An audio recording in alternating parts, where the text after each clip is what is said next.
bills, writing it on the cuffs, writing it on the back of a stopwatch. And there are also ways of cheating on a stage and on television. For example, one way that is very often used is to have cards in front of you. You who are in your homes cannot see these cards, but the one who is talking looks down and he reads off joke 1, joke 2, and then a new card is put in. And then one other system is to have a prompter off stage. But the one system that is the best of all to fool the audience at home is the teleprompter. The teleprompter is set on top of a television camera. We do not have one here. And the message unrolls. You can generally tell the man who has the teleprompter because he dare not take his eye off. If he gets back very quickly.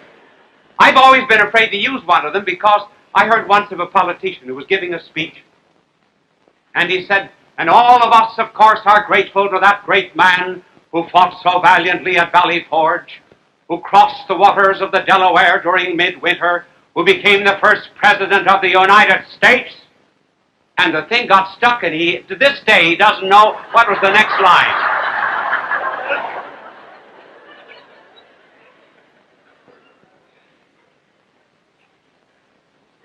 So we will read Shakespeare out of our little book.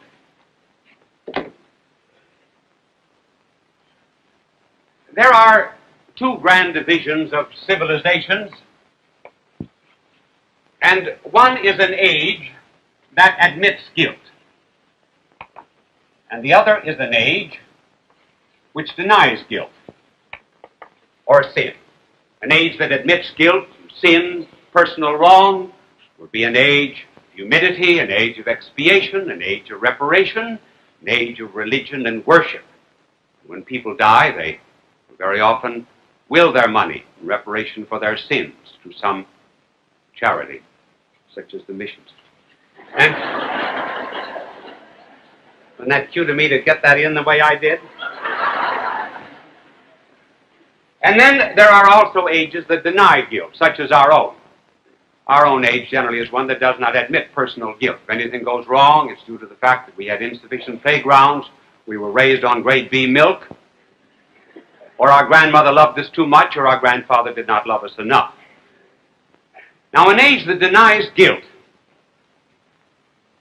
submerges a real sense of guilt. That is to say, it is not in consciousness, so it is thrust down into unconsciousness, and then it comes out, often in two ways. One in a love of violence, and the other in an abnormal love of murder mysteries and crime stories. First of all, in a love of violence. All guilt deserves punishment. Now, if one denies guilt, one must necessarily deny that he deserves punishment. Those who deny personal guilt and submerge it take an extraordinary interest in violence and violent stories because they see that the punishment which they deserve for their own sins is vicariously being visited on someone else, and they feel relieved in some way of their guilt. I know there was one psychologist who gave an explanation of why golfers love to hit the ball so hard. It's because some of them think it's the boss whom they hate, or else some thought it was even the wife, and they just whack the daylights out of it. I also heard of a woman who even the story who went into a haberdashery store to buy a collar for her husband. And the clerk said, "What size?" She said, "About that size."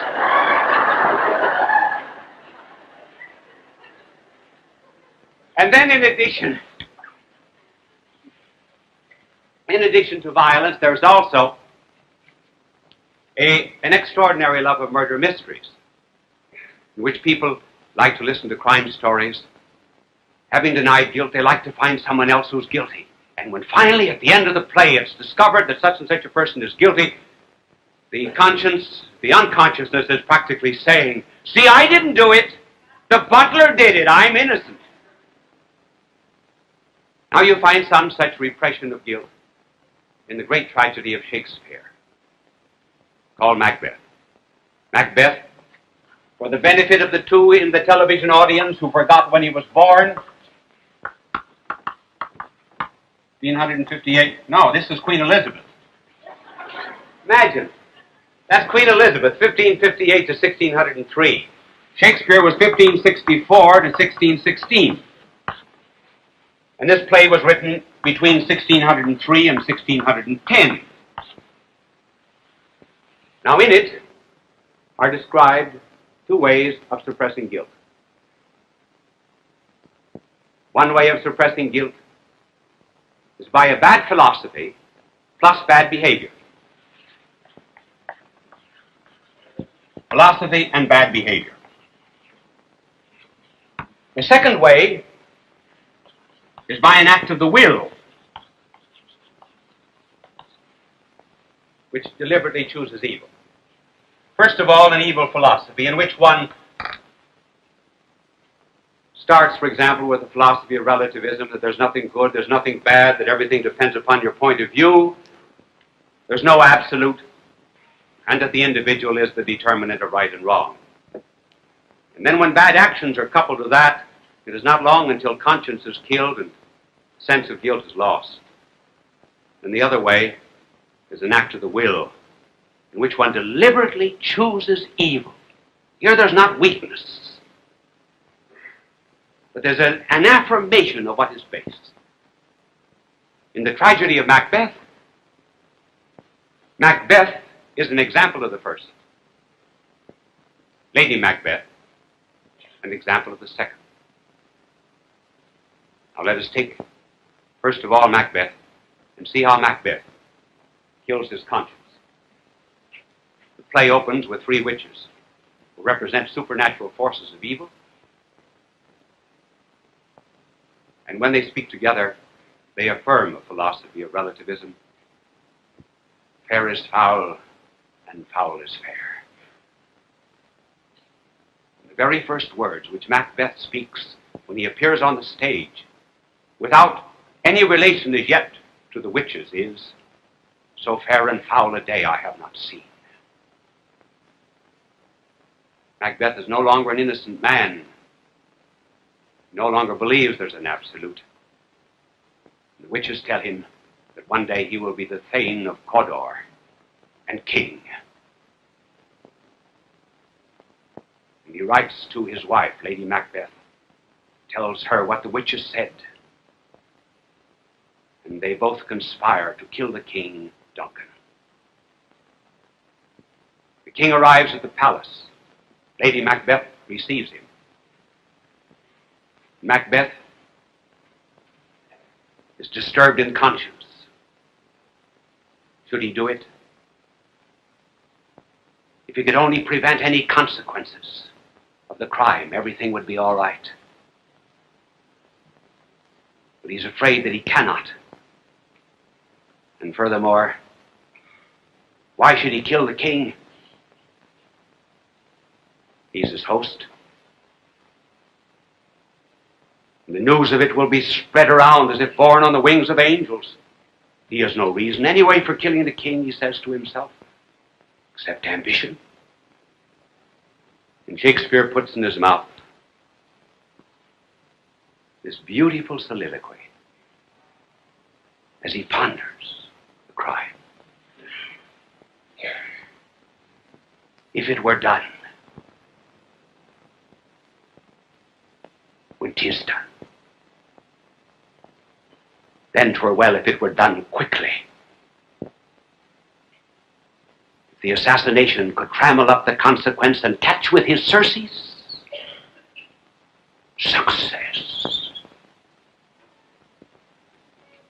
That but this blow might be the be-all and the end-all here. And here upon the bank and shoal of time,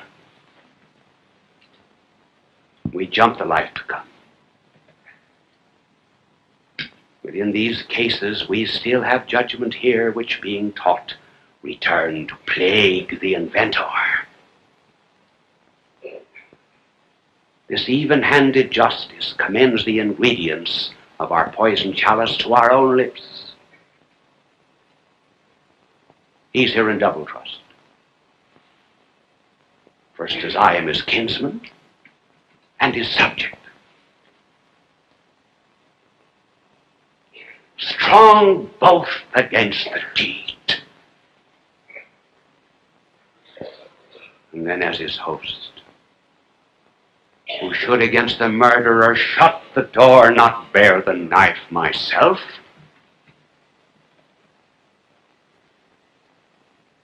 Besides this, Duncan is born his faculties so meek, has been so clear in his great justice, that his virtues will plead like angels, trumpet-tongued, against the deep damnation of his taking off. And pity, like a naked newborn babe striding the blast, or heaven's cherubims horsed upon the sightless couriers of the air, shall blow the horrid deed in every eye, till tears shall drown the wind. I have no spurs to prick the side of my intent, but only a vaulting ambition which o'erleaps itself and mounts on the other side. And thinking of all the consequences of the crime, he goes to Lady Macbeth and he says, I will not do it.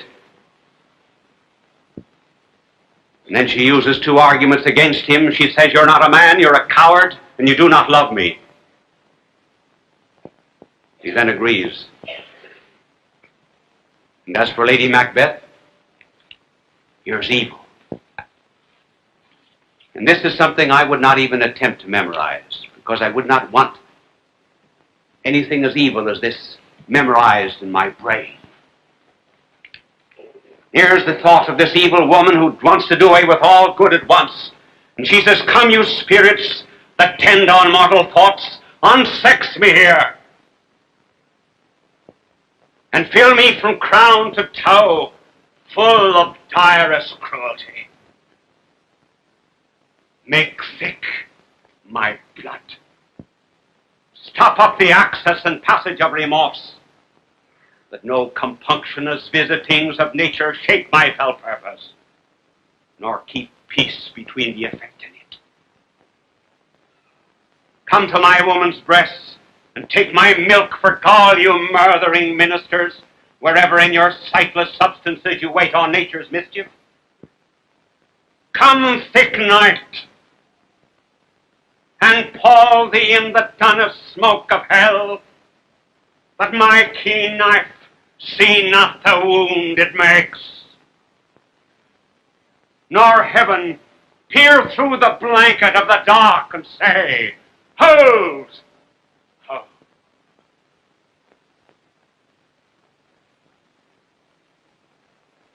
They're agreed on the crime.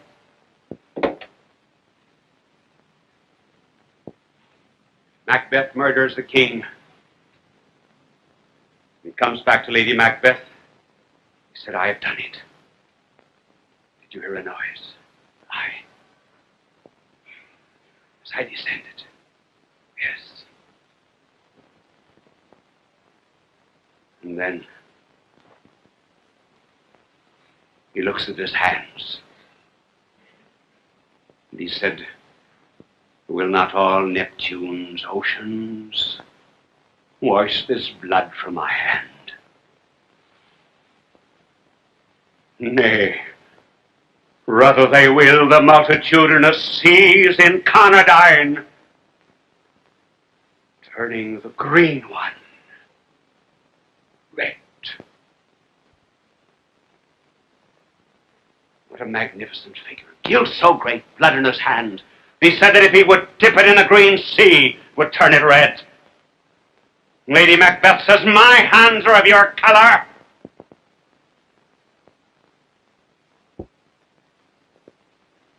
What I shame to wear a heart so white.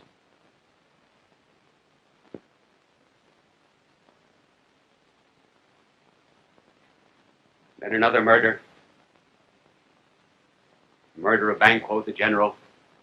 And now we come to the effects of crime. Shakespeare lived before the age of psychiatry, but not before a knowledge of human nature. And he depicts the two effects of hidden guilt, and one of them is a psychosis, which is manifested in Macbeth, and the other is a compulsion neurosis, which is manifested in Lady Macbeth. Shakespeare now begins to describe the psychosis that is manifested in Macbeth. After he has committed the murder, his conscience had already become so very wicked that at one time he asked that the great bond that made him pale, the bond that bound him to God, should be broken. Now he begins to have hallucinations. He becomes a schizophrenic from hidden guilt. He thinks he sees things. For example, he sees a dagger before his eye before he commits the murder of Duncan, the king. And then later on, he comes into a banquet and he thinks he sees Banquo's ghost, the general whom he ordered killed. He thinks he sees Banquo's ghost seated before him at table. Why these queer hallucinations of a guilty conscience? It is because we were all made to live in another world. A world of goodness, a world of morality and decency and God. And when men retreat from that world by a deliberate act of evil or by killing of their conscience, then they construct for themselves another, an artificial world, a world of hallucinations in which they become mad. Not only do they see things, but they hear. Rather, not only, yes, they hear, as Macbeth heard voices. He no longer listened to the inner voice of conscience. And now he begins to hear voices. He knows not where. Threatening voices. Menacing voices that fill him full of dread and terror. He's a psychotic. He's ruined. And Lady Macbeth, she has a compulsion neurosis. She is constantly writing out something, trying to rid herself of the guilt which she refuses to admit, having denied conscience of goodness and the standard. And then she has another compulsion neurosis. She goes about for 15 minutes at a time, washing her hands.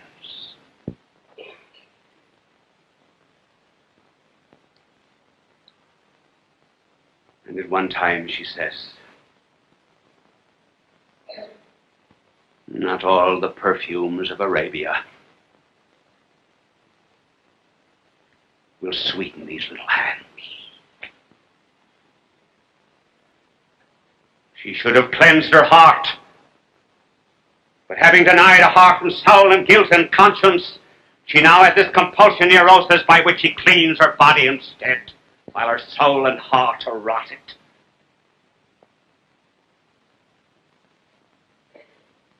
Short time later, Macbeth receives news that Lady Macbeth is dead. No affection, no pity, coldness. No immortality. We are just like beasts. There's no future life. And then comes his speech. She should have died hereafter. There would have been a time for such a word. Tomorrow, and tomorrow, and tomorrow creeps on the petty pace from day to day, and all our yesterdays have lighted fools their way to dusty death. Out, out, brief candle. Life's but a walking shadow, a poor player that struts and frets his hour across the stage, and then is seen no more. It is a tale told by an idiot, full of sound and fury, signifying nothing.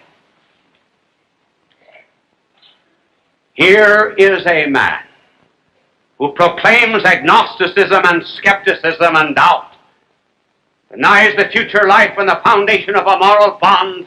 What was the root of it? He did not arrive at these conclusions through an intellectual process. They were the result of bad behavior. Skepticism and agnosticism are not intellectual positions. Here is the greatest literary affirmation that has ever been given of agnosticism and doubt.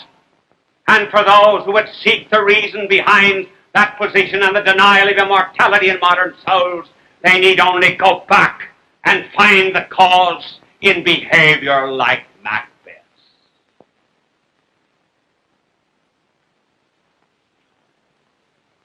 Oh, Macbeth goes to the doctor, who's a great physician and a really great psychiatrist, and he says, "Take care of her. Can you not minister to a mind diseased? Pluck from the memory a rooted sorrow, raise out the written troubles of the mind, and by some sweet oblivious antidote, cleanse the stuffed bosom of that perilous stuff that weighs upon the heart."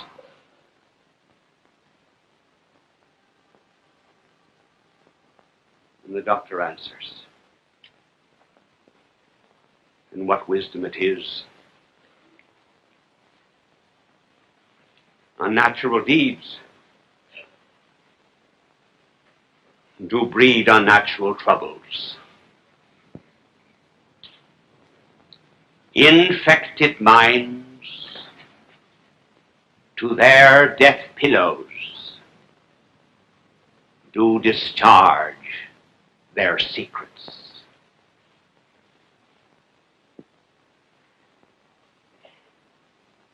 She has more need of the divine than the physician.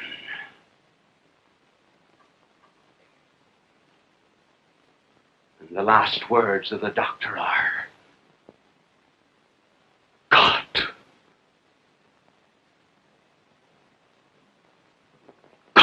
have mercy on us all.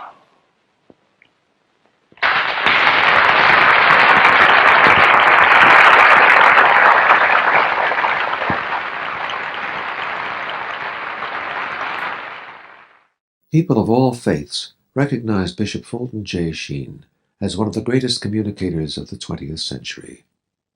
He was born in El Paso, Illinois, in May of 1896. As a young boy, he knew he wanted to be a priest. He served as an altar boy at St. Mary's Cathedral in Peoria, Illinois. At St. Viator College, his education and debating skills taught him the skills he used throughout his life. His unique ability at being natural and at ease in front of any audience was noted early in his ministry. He was ordained in 1919 and went on to become one of the best-known and greatly loved priests in church history. He wrote 96 books and hundreds of articles and columns. He broadcast numerous radio and TV programs. People from all faiths watched him on television because he spoke to every man. They always waited with joy for his goodbye, his blessing, God love you. It continues to give us joy and memory.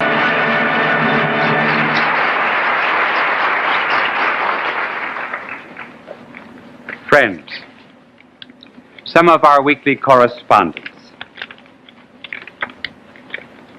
This comes from Wilmington, Delaware. It seems that Father Henry Miller there on Sunday morning was instructing a group of school children on sacrifice. He talked for about half an hour, and then he said, "What is a sacrifice?"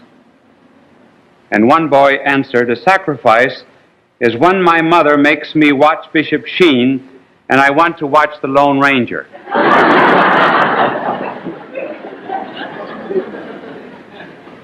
So he sent the sacrifice of $1. And this comes from Carroll Place, New York, from a Mrs. Jonan, who said that she took her little 3-year-old daughter Mary to church for the first time. She wandered off investigating statues, and finally she came to a place where there were a number of candles before an altar, and she started blowing them out, and then she started to sing, "Happy birthday to you."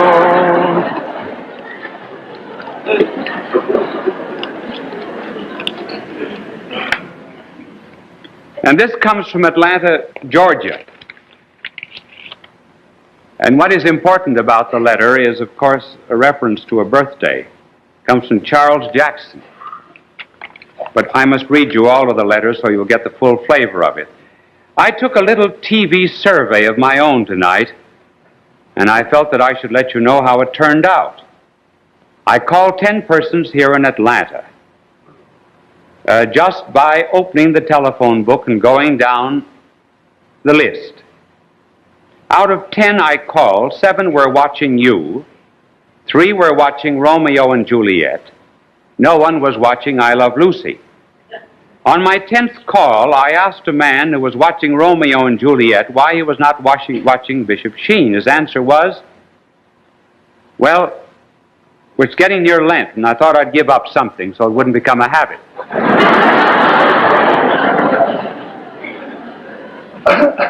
And Charles then says, "You were very popular down here in the Deep South. Well, now I better go. Homework calling. And as you say, God love you, Charles." Postscript. Here is 25 cents for the poor you ate in Africa and Asia. I was going to buy a birthday card for my girlfriend. I hope you understand that this may be the ruination of my romance.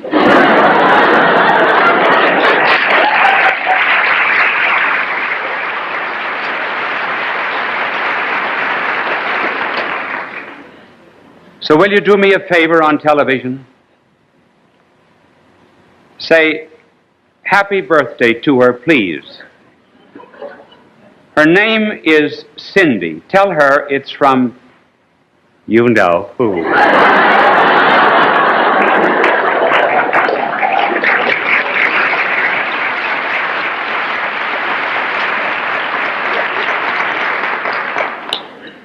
Happy birthday, Cindy. Then this other story. It seems that the Italian government wished the United States government to give them a radar outfit by which they could send down messages to the sea, get the proper reactions back, and locate a school of fish.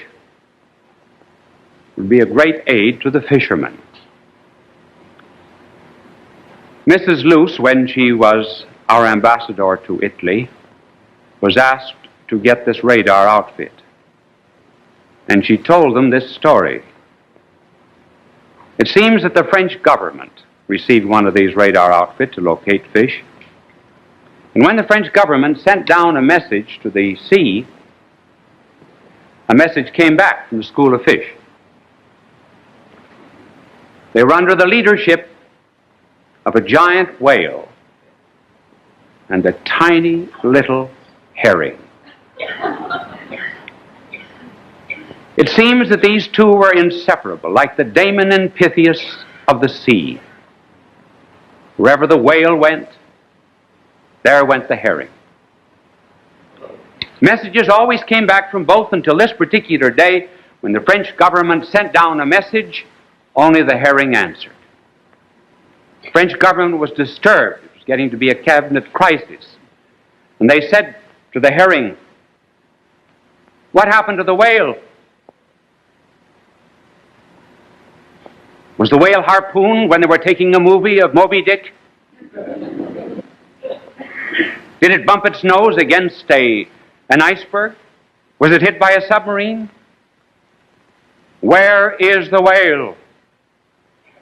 And the little herring answered, am I my blubber's kipper?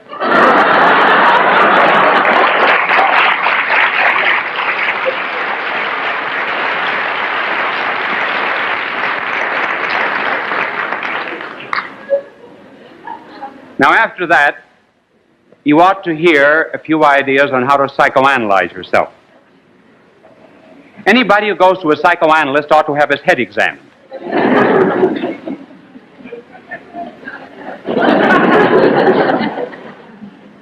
So let's examine ours.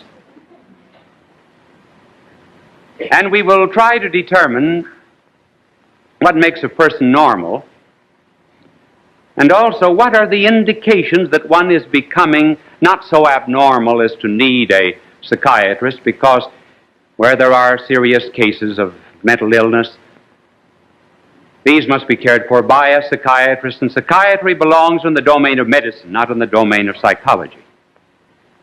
We're not concerned with those.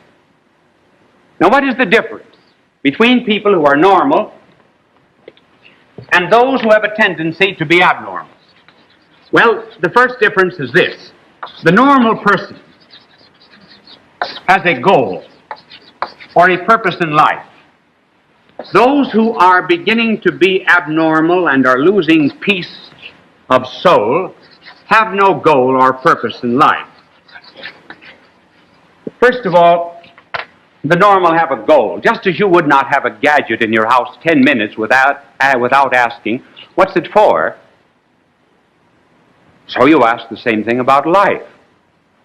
House is made to live in, a church is a place of worship. So man must have a purpose. And the normal people decide on that before they decide on anything else. And the ultimate normal purpose of man is to be happy. Now, happy in that which constitutes his personality. What man wants as his final goal is life, not life for 5 more minutes, but just enduring life. Secondly, he wants truth, not the truth of geography to the exclusion of science, but all truth. And thirdly, he wants love, not a love that has hate and satiety in it, but an enduring ecstatic love. This is the normal goal of human beings. And perfect life and perfect truth and perfect love is the definition of God. In other words, in seeking happiness is seeking God. Now, there's a principle in philosophy that the first in intention is the last in execution. Suppose you intend to go to Washington from New York. That's first in your intent. But it's the last place you get to, because you have to go through Newark and Philadelphia and Camden and Baltimore before you get to Washington. So too a person has to decide, first of all, what is the ultimate goal of life. In fact, so important is this for people that whenever you sit down in the dentist's chair, before the dentist starts boring you, he has a right to ask you your philosophy of life. Because if your philosophy of life is wrong, he can't be sure that you will pay your bill. Apropos of a dentist, I heard Red Skelton say not very long ago, he told the story of a Texan who went to a dentist. And the dentist examined his teeth and said, your teeth are absolutely perfect. The Texan said, drill anyway, you may hit something.